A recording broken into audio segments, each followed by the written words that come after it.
Okay, great. Good evening, everyone. I'm Barbara Amstutz, President of the League of Women Voters of Central Delaware County. Welcome to our hot topic discussion, Sorting Out News from Noise with Aaron Shirachman, Executive Director of PolitiFact of the Poynter Institute. LWV-CDC is a nonpartisan civic organization. We neither support nor oppose candidates. Our mission is to inform you about issues facing our community, present different points of view, and help you make thoughtful choices about the issues of the moment, candidates, elections, and voting. LWV is dedicated to supporting your active participation in civic education and your work to influence public policy through learning and advocacy. Before the discussion begins, I want to update you on a few league matters. The Delaware County Election Bureau has informed us that mail-in and absentee ballots will all be mailed to voters on October 1st and 2nd, and ballots will reach you probably most likely a week after. Information changes daily, so check the LWV, CDC, and Delaware County website. Vote411.org has everything you need to know about voter registration, mail-in ballots, applications, delivery of mail-in ballots, and the candidates. All voters are encouraged to register to vote by mail and to file your ballot application as soon as possible. Once you receive your mail-in ballot, please deliver it to your local drop box or personally at the Delaware County Voter Services Center or at the Election Bureau in Media. We are continuing to adapt to COVID-19 with all of our programming being delivered virtually by Zoom. Please note that all our events require that you register first so that you may receive a link. Please register under our events on lwvcdc.org and you will receive a Zoom link prior to the league event. Please join us for 2 upcoming candidate forums by Zoom and register at our website. Please save the date of October 4th at 3 p.m. for the Pennsylvania House 166 District. This will be presented via live streaming on YouTube. Gregory Vitale, Democrat, incumbent, and Christine Boyle, Republican, will answer questions from the public in this nonpartisan League of Women Voters moderated forum. This is being coordinated with both our league as well as Radnor Township and Lower Merion and Narberth. Please save the date for October 19th at 7 p.m. and join us for Pennsylvania House 160 District. This will be live streamed on YouTube. Anton Andrew, Democrat, and Craig Williams, Republican, will answer questions in this nonpartisan League of Women Voters moderated forum. The forum is being coordinated with the League of Women Voters of Central Delaware County and Chester County. Just a few housekeeping details before I introduce our presenter. I have muted all participants and thank you for all your questions provided prior to the meeting. The questions we received have been very comprehensive and cover a wide range of issues, and we have shared these with Aaron prior to the event.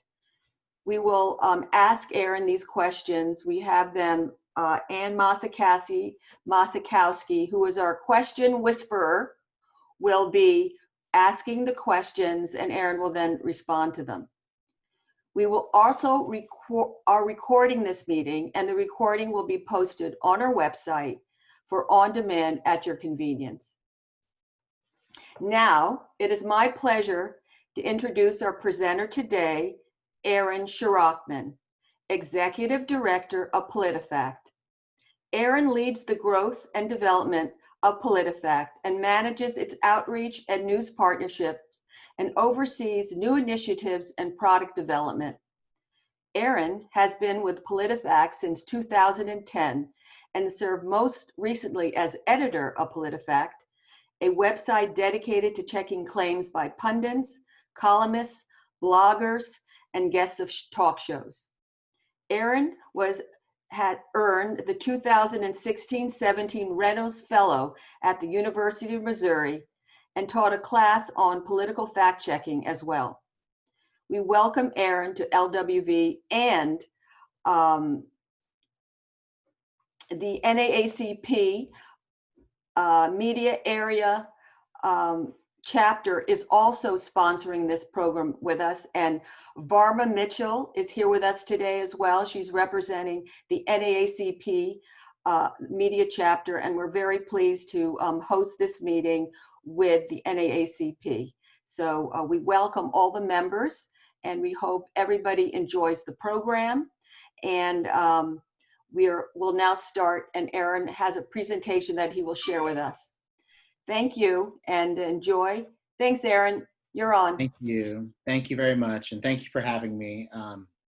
So it's been a very busy 24 hours, as you can imagine. Got to sleep about 2:30 last night, and we were up and at it again at about 8 this morning, finishing up a lot of our work. So suffice it to say, while I'm talking to you, I am enjoying a glass of wine. So yeah,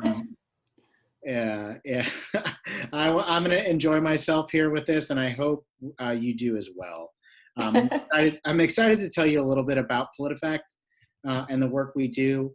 I'll talk through the process that we worked on last night, and hopefully kind of take you behind the scenes a little bit of who we are, and I think the important service that we're providing voters ahead of Election Day. Since you might know, PolitiFact, this is our mug, just so you know. It is available for members who support PolitiFact. So if you're so interested, politifact.com/donate, and it helps fund our small nonprofit newsroom. So let's get into it. PolitiFact is the largest political fact-checking organization in the United States. Sounds impressive. I'm very pleased to be able to say that. But PolitiFact is just 15 people.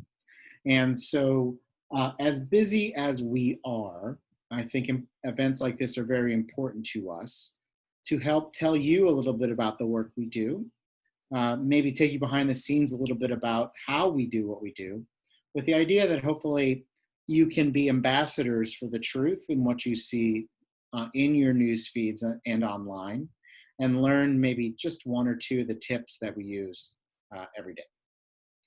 Barbara did a great job introducing me. I will just note I've covered and written about politics since 2003. I was born in Pennsylvania, grew up in Pottsville in Schuylkill County. My family is still there. I am a Phillies fan, so I'm glad that there's no well, I'm not happy that there's no playoff baseball, but I guess I'm glad I'm not missing it. But for the past 5 years, I've been executive director, which means I kind of oversee the whole operation and help us kind of confront these major challenges about helping not only sort out fact from fiction, but then trying to find ways to slow the spread of misinformation online. Where did my mouse go? Mouse. Hold on a second. My mouse has literally disappeared, so I can't click. Okay. PolitiFact is 13 years old. We were started in 2007 out of a newspaper in Florida, the Tampa Bay Times. And the idea the newspaper came up with is, what if we fact-checked what politicians said and just told people if it was true or not? I mean, pretty simple, but at that point, pretty new and novel. The original idea was to go for 6 months until the primary in January of 2008. And that didn't work out because we're still here. We have been fact-checking now for more than 13 years. We have published more than 18,000 fact checks. For those who know us, what we're kind of famous for is what we call our truthometer. And that measures statements on this 6-point scale from true all the way to pants on fire false. Why the Truthometer looks like a scientific device, I assure you it is not. It is made based on the decisions of journalists working around the country. In addition to fact-checking national politics and viral information that is spreading around the globe, we also do local fact-checking. And I'd be remiss if I did not note that we do partner with the Philadelphia Inquirer, which since February, March maybe, has been fact-checking local politicians about the claims that they make across the state. That's both in state government and also Philadelphia area politics. And so one of my initial notes would be the reporter who does the fact-checking beat for the Inquirer, her name's Jessica Calafetti. And if you see something that you think should be fact-checked, email her. She'd love to hear from you, I know it, to find good tips about things that might be false. That could be the mailers that come to your house, the robocalls, the text messages, the television advertisements. As you know, politicians have found every single way under the sun to get a hold of you. But they don't always make all those outreaches public. And so we want to know what's going on. We're pretty popular. In July, we had 13.6 million page views on our website. That's pretty impressive for a site our size. I could tell you over the past 2 days alone, we're going to do about 2 million page views. In 2016, at the height of the election, more people were visiting politifact.com each day than were visiting disney.com or nfl.com. So even if it was just for 1 month, I always say we were more popular than Mickey Mouse and Tom Brady. But it is what it is. As I said, we were started by the Tampa Bay Times newspaper. We're currently part of the Poynter Institute, which is a journalism center teaching journalists across the country and the globe, really, and kind of helping lead not only nonprofit newsrooms, but journalists all around. So with that out of the way, I kind of wanted to focus a little bit about how we do what we do. I think it's kind of one of the more interesting parts. This is a little nitty gritty, but I think you'll get a kick out of it. When we started, we wanted to create a system to try, as I said, the Truthometer is not a scientific instrument, but we wanted to create something that was as objective as possible. You know, ultimately, the definition of false or mostly false, if you read any story, you'll come to a different conclusion a lot of times than we might. You know, your definition of half true might be different than ours. But we wanted to try to develop a system that tried to smooth out those subjective points so that people can understand and get a consistent effort from us and consistent ratings. To start, we always focus on one statement. If you watched the debate last night, you would have heard hundreds of statements, maybe thousands. Rather than try to say Donald Trump, how would you couldn't rate even a paragraph of something Donald Trump said, because two things might be false, one thing might be true, one thing might be half true, whatever. How do you approximate that and make it effective for a reader, a viewer, or a voter? So in our case, we focus on one statement. We call it our ruling statement. And what we do is investigative journalists will start a topic, corruption in the city hall.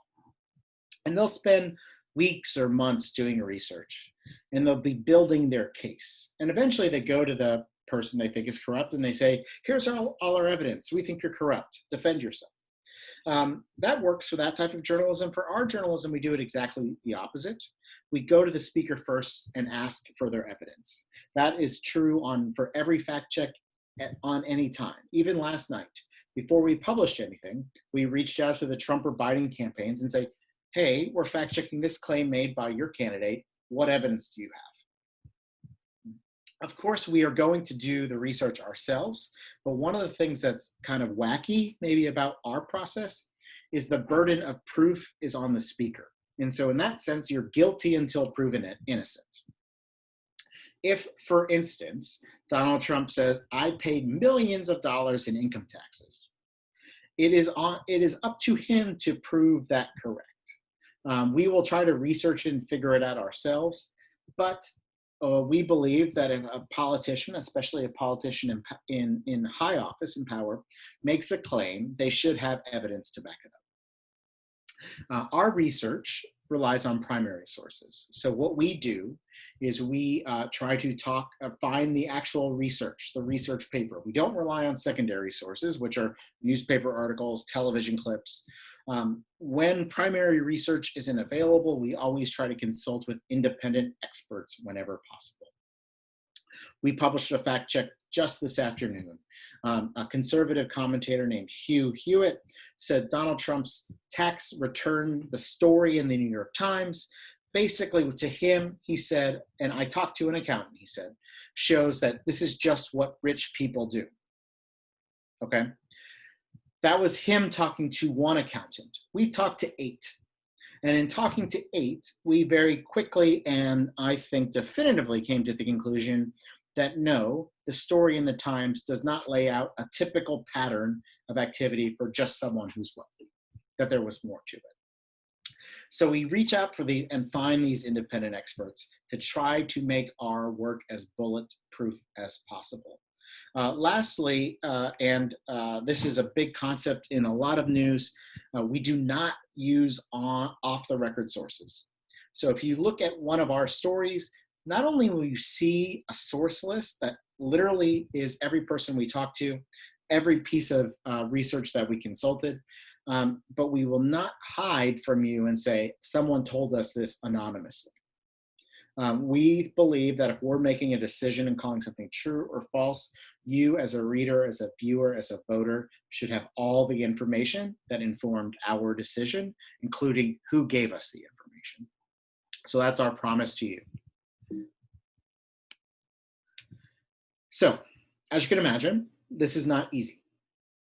A typical fact check takes 1 to 2 days to finish. And with a staff of 15, you can kind of do the math. Over the course of a week, we might be doing 45 to 60 fact checks in a normal week. I say this, one fact check took us over 6 weeks. It took me over 6 weeks. It was a claim made by Marco Rubio here in Florida, where I am, that required a ton of research by myself. So this is not easy work. That's why you don't see so many people doing it.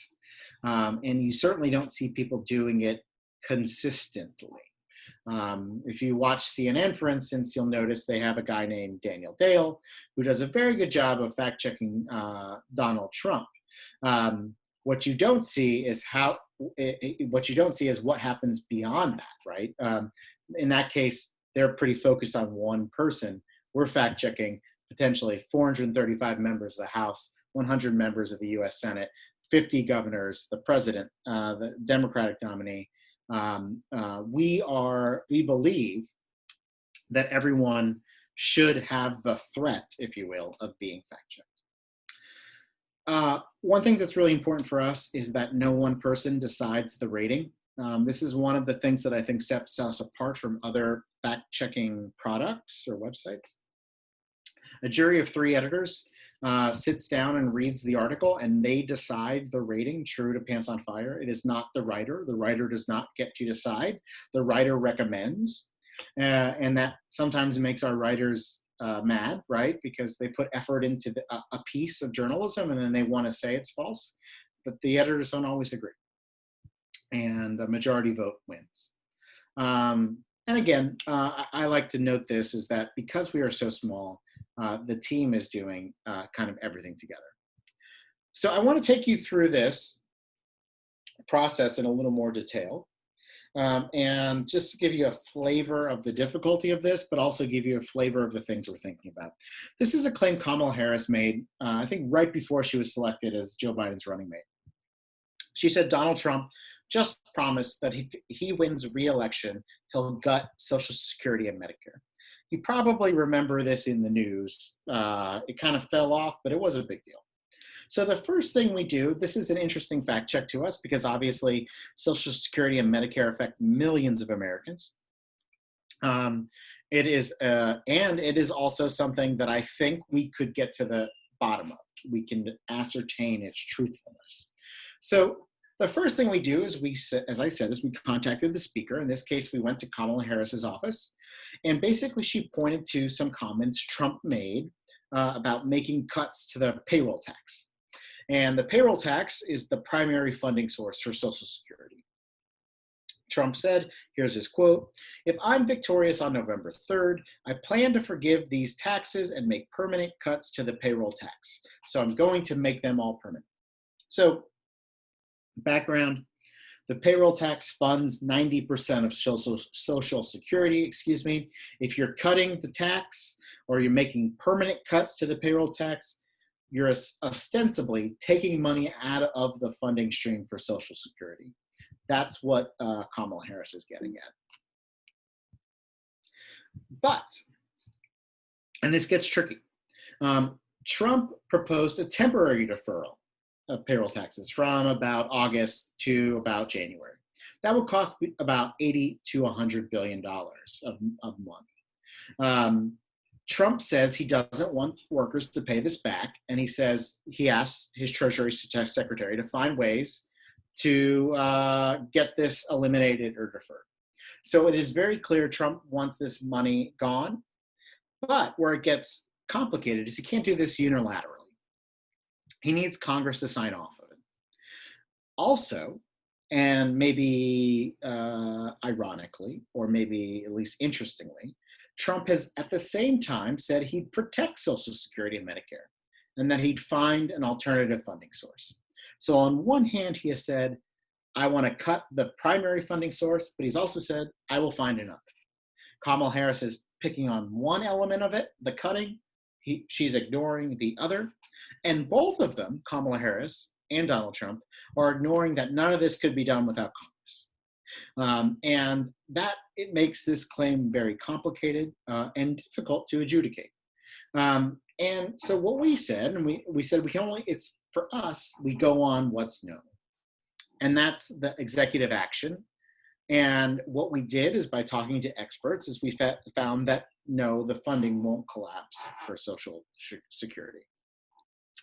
And again, we also know, and I should point out, that Social Security itself is fraught. The funding is naturally fraught. There are more people retiring. There are less people paying into the system. There is an imbalance and a problem currently that needs to be dealt with. So this is a fact check that played out. We fact checked this, spent a day on it.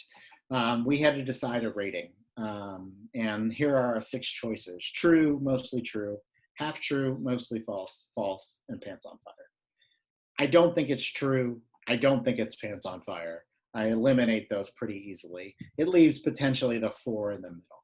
And what's really interesting is that as you talk and you think about it from your personal perspective, you might come to one conclusion, and I understand that.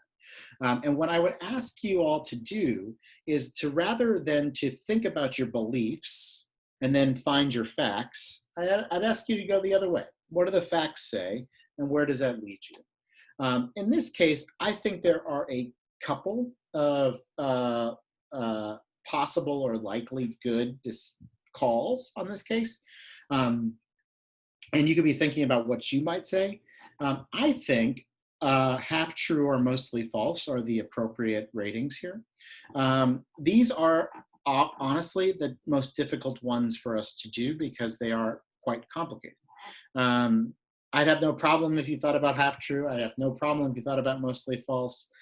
Mostly true and false seem a little on the edge to me. Ultimately, in this case, we said mostly false. So that is a decision process that we make 5, 10, 12 times a day. And we try to do it in a way that we don't make mistakes. One of the proudest things about PolitiFact that I can say is that in 18,000 fact checks, we've had to change or adjust the rating on a fact check probably less than 100, most definitely less than 100 times, probably less than 50 times. Journalists tend to say they're the first draft of history.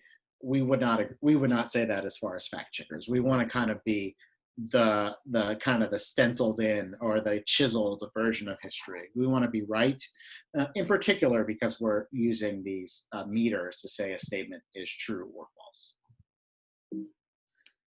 All right, so let's talk about the debates a little bit. Last night, a lot of people came to our website. At one point, we had 54,000 people reading our story at the same exact time. And that's because we're able to present live fact checking. Last night, if you wished, and for the next 3 debates, you can follow along on our website and get basically instant judgments of the things the candidates are saying. This is a quote from me. I won't read it again, but I'll give you the gist. We are not smarter than computers, or we don't know everything. We're able to do live fact checking because we fact check every day, and we fact checked every day since August of 2007. And one of the first people we fact checked turned out to be Joe Biden. And we've been fact checking Donald Trump since 2011. So between them, that's 24 years worth of fact checks, essentially. We fact checked the 2 of them combined close to 1,000 times. And so we are not, it's not special what we do on a debate night. We're not smarter than everyone else. But what we are is we've done our homework. And if you've watched politics, which you all have because you're here, you know that Donald Trump, Joe Biden, and most every politician say the same things a lot of the times. My favorite example of this is always Bernie Sanders, because if you listen to any Bernie Sanders speech, within about 10 minutes, he will recite the same 5 statistics. Basically, the United States is the only major industrialized country on the world that doesn't guarantee healthcare as a right. And the second one is something like the top 1% of the wealthiest 1% of this country owns something or possess something like 85% of the total wealth. Those are his 2 stats he uses all the time. Donald Trump has repeated many of the same things many, many, many times over. And Joe Biden is not too different.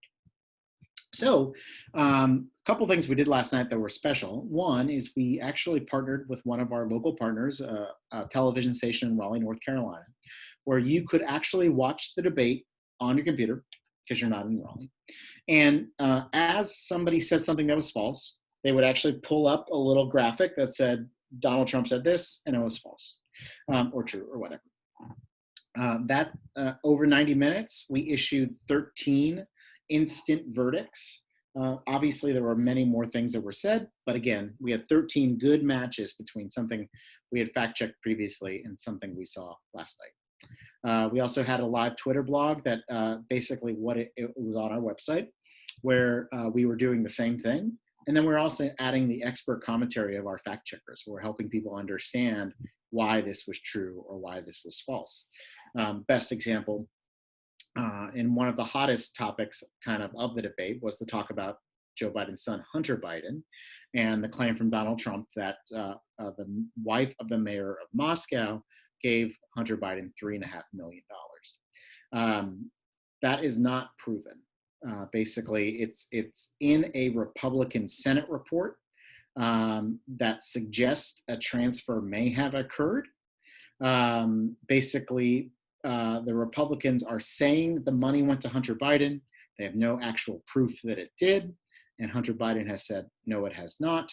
Democrats who have seen the report in detail says it doesn't corroborate what Republicans are saying. So in that case, we were able to tell our readers and viewers that what Trump is saying here is not known as a fact. So be cautious about it. I want to talk a little bit, and I'm excited for your questions too, so don't worry, we'll have plenty of time. We have been really focused on how do we help stop the spread of viral misinformation on Facebook. For those of you who are on Facebook, you probably know that place can get pretty nasty. It started as a place to share pictures of your friends, or in my case, my baby. But there's a lot of misinformation living on that platform. For the past 4 years, we've been working with Facebook to try to fact check information. We're fact checking currently about 125 pieces of content each month.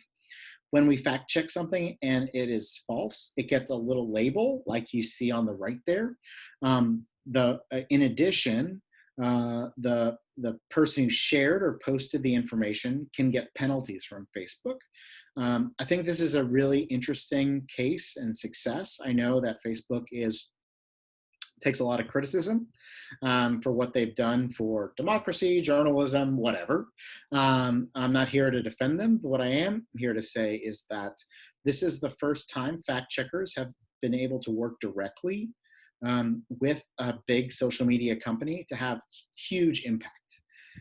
So, for instance, the claim that was spread virally this morning was that Joe Biden had a wire during the debate.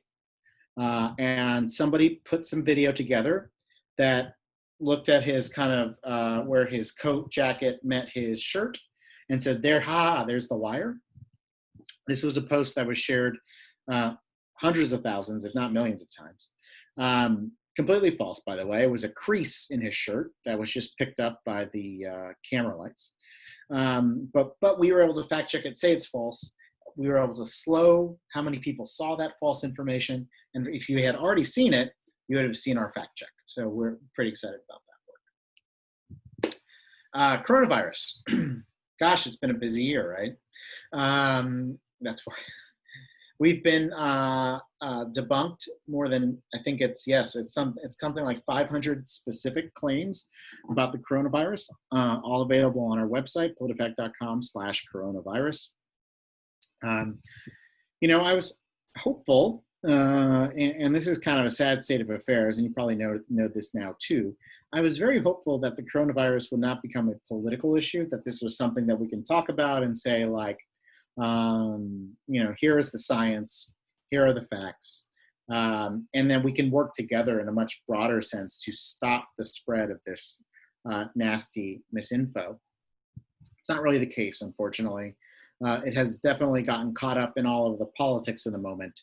And so it has kind of devolved into this kind of right-left attack, unfortunately. So difficult. I think that's it. Yeah, so that's an overview of what we do and how we do it. I know you have lots of good questions, so I'm excited for them. And great.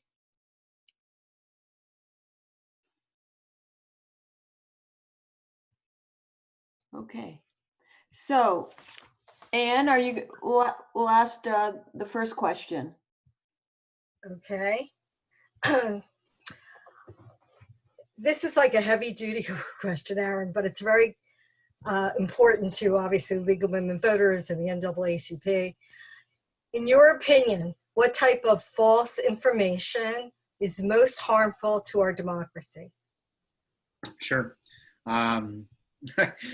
Gosh, where do I start? Well, when you say harmful to democracy, I think the answer is actually fairly easy, and it mostly revolves around the attacks on the integrity of the election process itself. We are setting ourselves up, unfortunately, for a scenario that is, I'll be blunt. At this point, I can't imagine a scenario in which the election process will be accepted by the vast majority of Americans. I think no matter what happens, we are going to find problems, questions, challenges, many of them without merit, to the election system process. So let me just say, I think it's important to say a couple of things here. I have personally, but PolitiFact certainly has, looked into dozens of claims about the voting process and the security behind it. One of the things that we see all the time is that in anything that we do, there are errors, there are mistakes. There is no system for anything that is foolproof. The car assembly line is not foolproof. Unfortunately, air travel is not foolproof. There are errors and mistakes in everything.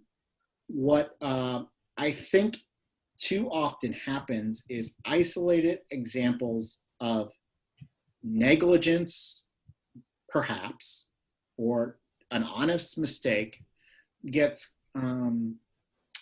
used in a malicious way to cast doubt on an entire election, right? And so we have been really taking great notice to what we're seeing online about claims about mail-in ballot fraud. There was a claim in Sonoma County in California that a picture of thousands of envelopes and saying, look, all these ballots have been thrown in the garbage. No. We've been worried and concerned about the attacks on the USPS and what it means for the integrity of mail-in voting. And I do think that it's going to be difficult on election night, unfortunately. I don't know how difficult, but I can predict with some certainty there will be difficulties because there will be a mistake. Something will happen that is not the way it should go. That will get amplified very quickly in a way that may blow it out of proportion by a little, but likely by a lot.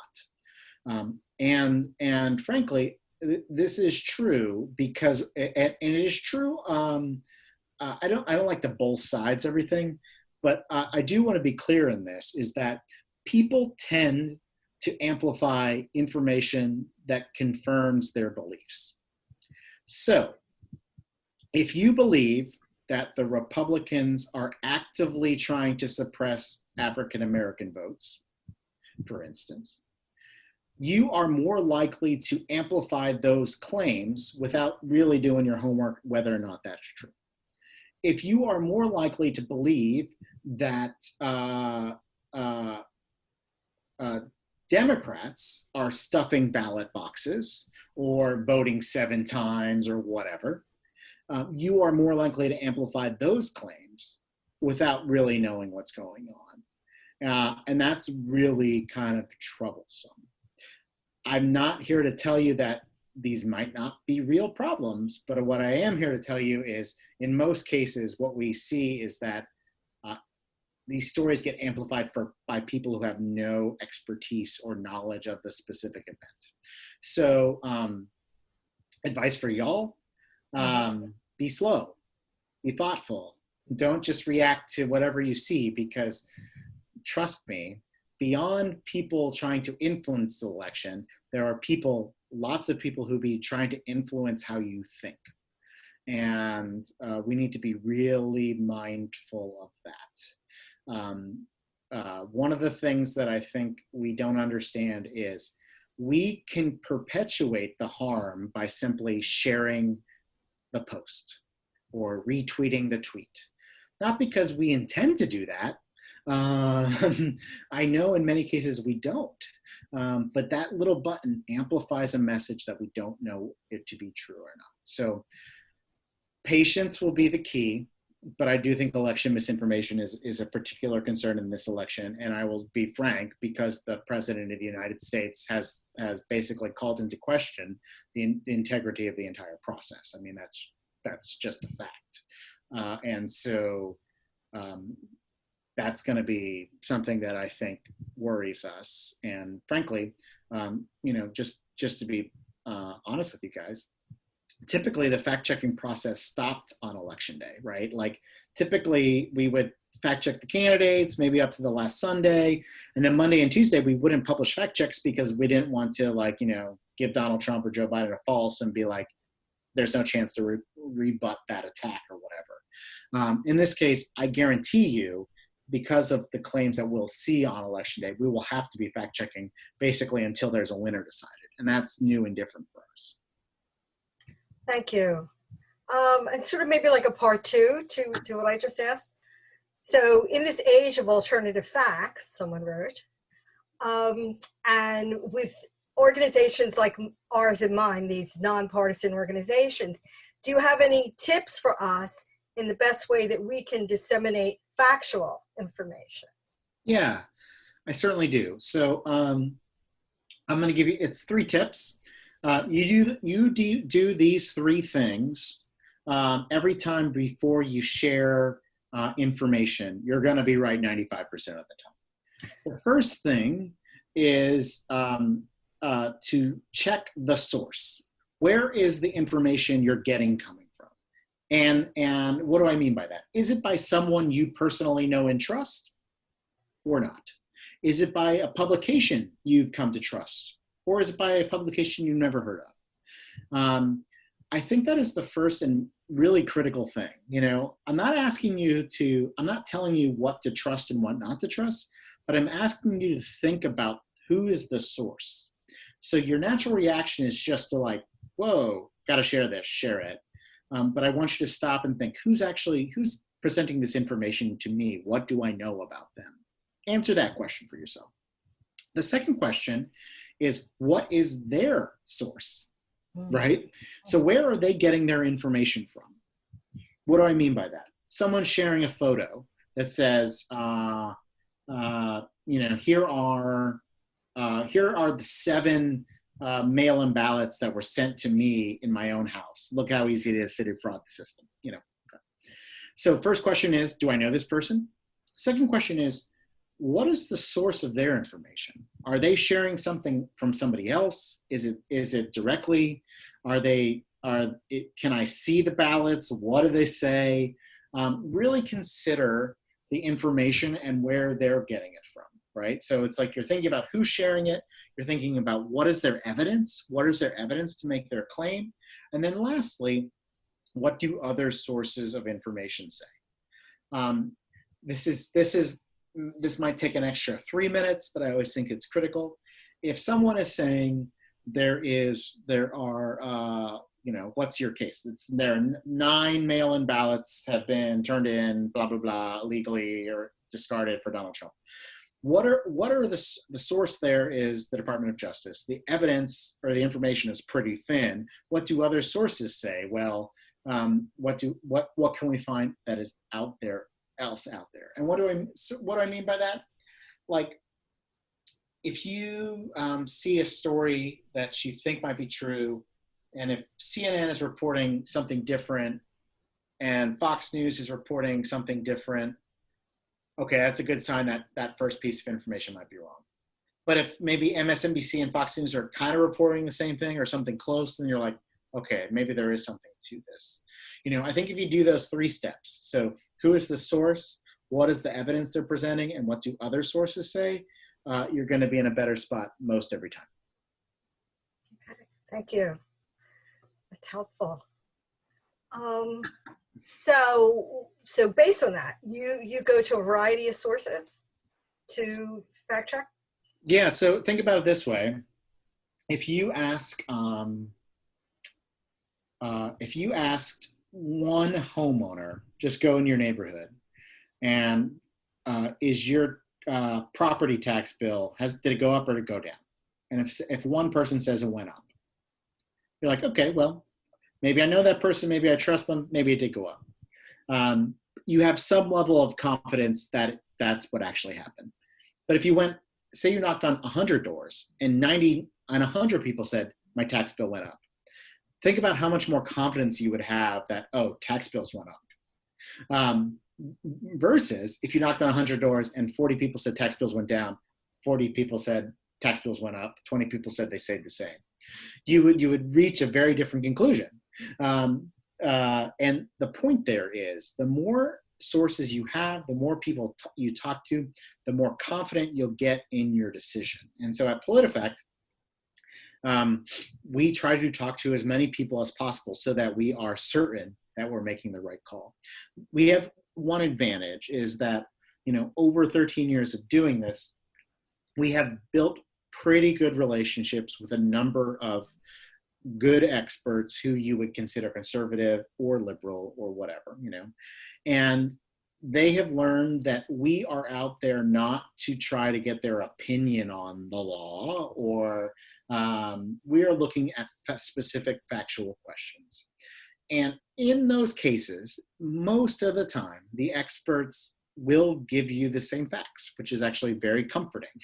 They might still, if you're talking about the healthcare law, the ACA, the conservative might say it's a terrible law. The liberal might say it's a great law. But if you ask them the specific factual question, they're going to agree more than you think. And that's the benefit of what we do, because we're asking those really picky, specific questions rather than just saying, what do you think about this? Okay. So you mentioned Fox News, MSNBC. We got a question. Okay. Do you think we could ever end the one-sided news from Fox and MSNBC? No. If I'll be honest, it's your fault. And by say your fault, I mean it's people's fault, right? I don't. No one has to raise their hand, but whoever's the most liberal person here, if I said your assignment is to go watch Fox News for a year, you wouldn't do it. You would, at some point you would give up, right?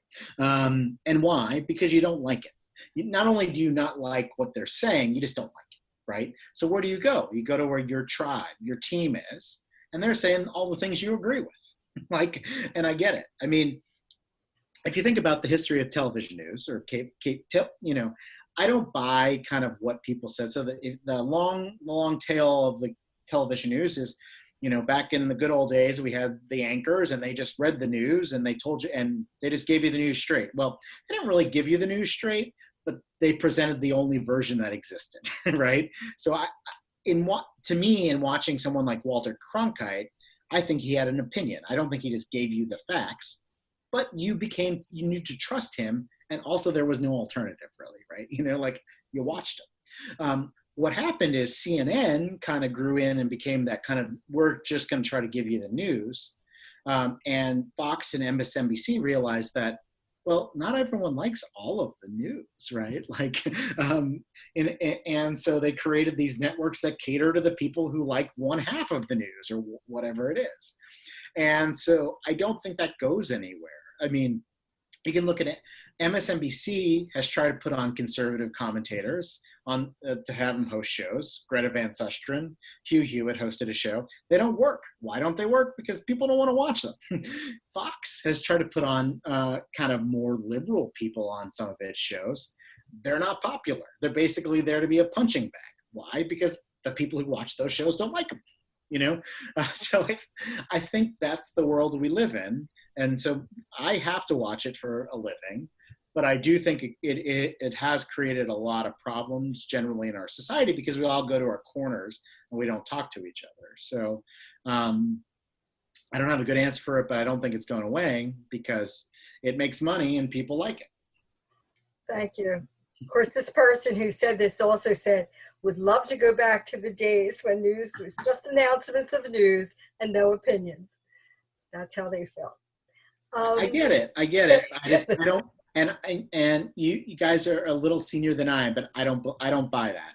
I think if you went back and watched it, you would see there were plenty of kind of things that would like, oh yeah, they were kind of telling me what to think. Okay. So again, based on that, and I guess this is sort of hard. We've gotten this question a couple different ways. So politicians, I'm not going to use a name, lies, and yet there doesn't seem to be any thing that's going against this person. And so again, how do we make that effective? So how do we reveal that part? Yeah. So I would say that I have a guess. I think I know who the person you might be talking to about. I would simply say a couple things on this. The first is that President Trump is a unique individual in the political life of PolitiFact, certainly, but I think even broadly in just more U.S. politics. You can read his books where he talks very specifically about what he calls it, I forget, truthful hyperbole, exaggerated hyperbole, whatever. He's a salesman and he wants to get you to buy a car and he doesn't really care what you say in order to buy the car. And I think he's kind of upfront about that, frankly. I think he's upfront about it. And so the people who support him, I think naturally say like, look, I don't believe everything he says, but on the broad points, I like his positions better than I like Joe Biden's or Hillary Clinton's. I think that is all natural and makes sense. Like, I really do. Do I wish he was more honest? Yes. Am I frustrated? A lot. And in particular, because he says things that he just doesn't need to say. One of the things that always cracks me up is he says, whatever he did is the biggest, it's the largest, it's the best.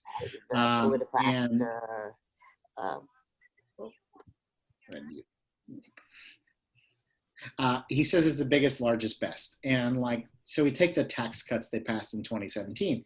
He said it's the largest tax cut ever passed. It's not. It's the fourth or the seventh, depending on how you measure it, you know? And if passing big tax cuts was your thing, saying it was the fourth or the seventh, I think would still be a good thing. But he has to say it's the largest. Why? I don't. So he's unique. The last point I would make is I'm a fact checker. I care very much about truth and honesty and the facts. I don't think anyone should only make their decision of who they vote for based on who's the most honest. Sorry. All politicians are going to lie. They particularly lie around the time of the election. Why? You know it. They want to get elected. So they're going to say and do anything to make sure that happens. And so, unfortunately, that is part of the system. We got to deal with it. I just want us to generally, on the big important issues, to have a better basis of facts, so that we spinning, misleading, fine, just don't make things up out of whole cloth. That's my problem. And we had a very interesting question come through the chat. Right. Do you want to ask it, Barbara? Yeah, I think that's a great question. Aaron, from your research, how does this president rank among other presidents as far as fake news? Okay, I will answer it. So first, let me give you my 30 seconds on fake news, which is, to the best, if I give one piece of advice, try to avoid the term fake news. I think it's better to say misinformation or disinformation, but that's just my personal preference. Donald Trump is by far, so again, we've been in business since 2007. Donald Trump is by far, of any person we fact checked, the least truthful person that we fact checked, by far. Not close. And again, that is not a Republican versus Democrat thing. We have fact-checked many, and in fact, in the 2008 presidential campaign between John McCain and Barack Obama, gosh, that seems like so long ago, the candidates themselves were both fairly accurate. They were inaccurate in slightly different proportions, but not significantly. Same thing in 2012. It got a little worse with Romney, but not much. It really was Trump who started this kind of new way of doing things. And so, yeah, he has the most pants on fires ever. He has the most falses ever. He probably has the lowest percentage of any politician who qualifies for the batting award, the batting average title, or whatever you might call it. Part of it is, and frankly, part of it is, he will repeat things that are false over and over and over again. He has said, he talks about, if you listen to his speeches, he talks about something called VA choice, which basically is saying that if a veteran goes to a VA hospital, a veteran doesn't necessarily have to go to a VA hospital. He can go to any hospital, and basically the VA will pay his bills, his or her bills, depending on the situation. He has said, who knows how many times, probably hundreds, that he passed the VA choice bill. No, it passed in 2014. It was Barack Obama's bill. It is just a fact, just a clear, easy fact. Yet he continues to say it. I think in most White Houses, somebody would have told the president that, hey, that's not true. Don't say that. You can say we gave it more funding. You can say we made it better. You can say whatever. But I think in that White House, he runs a lot of his own communications, and so he just repeats it, and that exacerbates the issues with his accuracy. Thank you. We have one other question in the chat, and then I think that's probably all the time we're going to have. Yeah. So you've given us a lot of great tips, and is there a place, the question is, where is the most balanced reporting? So is there a place that you would recommend over another to say this is a good place for people to go? Yeah, so balance is honestly such a really difficult term. So I'll give you some. I'll be honest here. Um, uh, I look to the places like the New York Times and the Washington Post, and I trust their reporting out of the Trump White House. I really do. I think they are working hard to be aggressive in holding the president accountable, and they're doing so in a kind of trustworthy way. I don't love the use of anonymous sources. I never have, but I understand sometimes it's necessary. What I would tell you is if you looked back at the coverage of the Obama administration, there is nothing that I think has changed about their level of trustworthiness, or if you think you can trust them. What I do get a sense of, and again, I respect these people, but what I do get a sense of is sometimes it looks like they're trying harder with Trump, right? And so it makes me just kind of like, it's not that I question any of the reporting, but sometimes I just think like, are you putting more effort into getting this guy than you did the last guy? And I think that's a fair question. It's very hard to compare. It is very hard to compare them. As far as a balance, gosh, I don't think I have a good answer for you. I personally like to watch BBC News. I think they spend a little more time on television talking about and thinking through subjects, so they present a fuller picture. But they're the British Broadcasting Corporation, and they're going to be left of the center of where the United States is. So take that, I think the Associated Press, Reuters, they try really hard to be neutral or balanced, if you will. And so I think those are places you can go. Really what I would say is, and it's what I do, is I like to read from a lot of different places to begin to understand the issue from multiple sides. So one of the websites that I will read from time to time again is called The Federalist. And The Federalist is, no offense to them, a very shady website funded by some rich Republicans who they'll never tell you who. And it's pretty extreme right. They basically have said, stake their position to whatever Trump does is correct. I like to read them because they're presenting a view that a lot of Americans share. And they're quite clear and upfront about it. Like, I know what their position is. So I don't mind that because like I can kind of calibrate in my head their position. Same thing with like, if you read there's not really great equivalents on the left, but if you read something like Mother Jones or like the Huffington Post, or even like Fox, you kind of know their position is all going to be left to center. So you just kind of calibrate it a little bit. Mm-hmm. And I think that to me is kind of how I go about it. But the more you read, the better off you'll be. But I don't think there's one site. Well, no, I take it back. There is one site. It's called PolitiFact. Maybe that's a good way to. Yay. We fact check all politicians of all stripes, Republicans and Democrats. And we work really hard to make sure that our coverage is fair and balanced. Thank you. Very good. Thank you. Turn it back over to Barbara. Thank you. Well, thank you, Erin, for speaking to us today. Fact-checking journalism is an essential component of our democracy, and we, like you, embrace the same core principles of independence, transparency, and fairness, and a commitment to provide voters with the information they need to be informed and engaged in good governance. Thank you so much, Erin, for spending the evening with us today and for all the excellent work that you do with the Poynter Institute.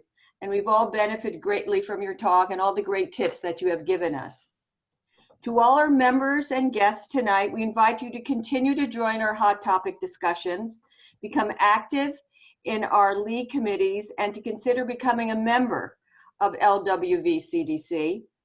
Please check out our November and our October programming on our website. And we have a lot in store for the coming months. We've got some excellent programming. We have Terry Madonna, who is a fan favorite of all league members, and he's going to be speaking about ahead of the elections, what we can expect. And we have the Chief Learning Officer for the National Constitution Center, Carrie Sautner, who will be speaking in November. And then we also have a Juvenile Justice Seminar, which is scheduled on November 17th, which we hope you will join. It should be a very, very informative program. We hope you have found this program educational and thought-provoking tonight. And thank you for joining us today. And we hope you will continue to stay healthy and safe during these challenging times. Thank you very much, Erin. I wish we could continue this conversation. It's been so interesting and fun. And I feel I want to put all your tips in action right away as I continue to read and learn what's going on through good journalism. Thank you very much. Thank you, guys. Have a good night. If anybody else has a comment they would like to make before I sign off, please do so. Thank you. Thank you. Very much on behalf of the media branch of the NAACP. Thank all of you for your participation. Very interesting and very informative, Erin. Thank you much. Thank you all. Take care, have a good week, and we all look forward to our next program and to having you join us. Thank you, and thanks again, Erin. We appreciate it. I'm signing off. Have a good night. Bye.